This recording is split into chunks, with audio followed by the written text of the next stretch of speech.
Do what you love and love what you do, people are continuously saying, but very few people in this video are following that advice.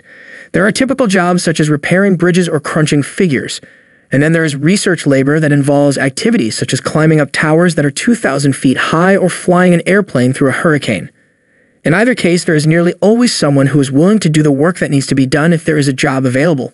There are some situations in which it is unavoidable, but there are also many people who do it on a regular basis simply because they enjoy the sensation. Hello everyone and welcome to a brand new video on the channel. Today we are going to talk about the top 5 dangerous jobs. Before we get started with the video, don't forget to smash the like button, share the video, and subscribe to the channel. Now let's get started. Number 5. High-rise window washer. You two can have the pleasure of cleaning the window panes of the nation's high-rise buildings while earning an average yearly salary of $28,000 and facing the immediate prospect of a grisly death. In exchange, you will have the opportunity to zip from window pane to window pane as you work. However, hey, if you don't end up dead on the job, you'll find out everything that goes on behind the scenes in the office. Good luck. Before they are authorized to work at heights, use power-operated access equipment, scaffolding, or abseiling techniques, high-rise window washers are required to undergo training and typically get a certificate. Despite the fact that it is a highly regulated business, washers are required to evaluate each job before they begin it and devise an emergency rescue plan. Accidents that are serious and even fatal do nevertheless occur from time to time. Number 4. Miner. Mining is one of the oldest industries in the world, and as a result, it has a history that is both lengthy and fraught with conflict. Those who suffer from claustrophobia should not even try applying for this position because it is not for the faint of heart and the working conditions are extremely cramped. The work environment for miners is frequently unpleasant and hazardous, and they are required to put in lengthy shifts. However, despite the fact that one can make a respectable living doing it, the occupation is fraught with a significant risk of injury. We all remember the mining accident in Chile in 2010 that ended with a joyful conclusion, but positive results like this one are extremely uncommon. Each year, about 12,000 deaths are reported in the mining industry, and it is believed that many more deaths occur, but are not reported. Cave-ins, gas explosions, vehicle or equipment crushings, chemical spills, and electrocution are all common mining hazards that can occur in mines that can be as deep as 3.9 kilometers. Oh, and due to their lengthy exposure to industrial air pollution, miners also have much lower life expectancies than the general population. Number 3. Cryonics Technician.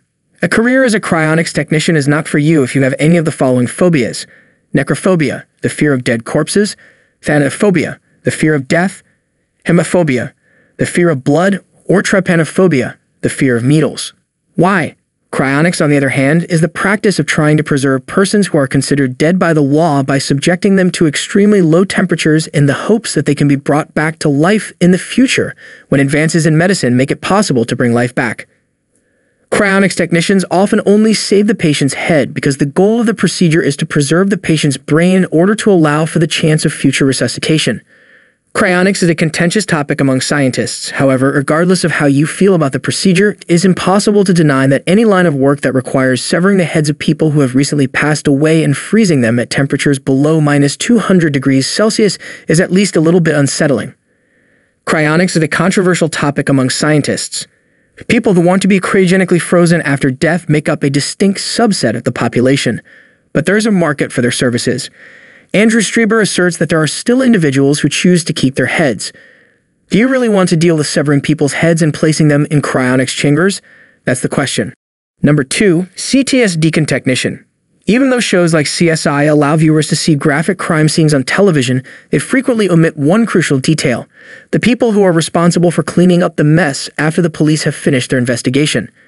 After the police officers and detectives have finished their investigation of a crime scene, it is the responsibility of the Crime and Trauma Scene Decontamination (CTS Decon) team to arrive at the location and clean it up completely. This obscure sector was the focus of the 2009 film Sunshine Cleaning. A typical day for a CTS Decontamination technician includes getting their hands dirty with biohazards such as splattered blood and human remains such as brain tissue, as well as hazardous substances originating from locations such as meth labs. This job requires them to get their hands dirty. Decontamination specialists from CTS are frequently dispatched to the sites of horrific accidents, violent crimes, and other distressing occurrences that are anything but sterile. Number 1. Forensic entomologist. What precisely does an entomologist accomplish in a forensic setting? If you have seen the movie The Silence of the Lambs, you may have a good idea of what exactly the job entails.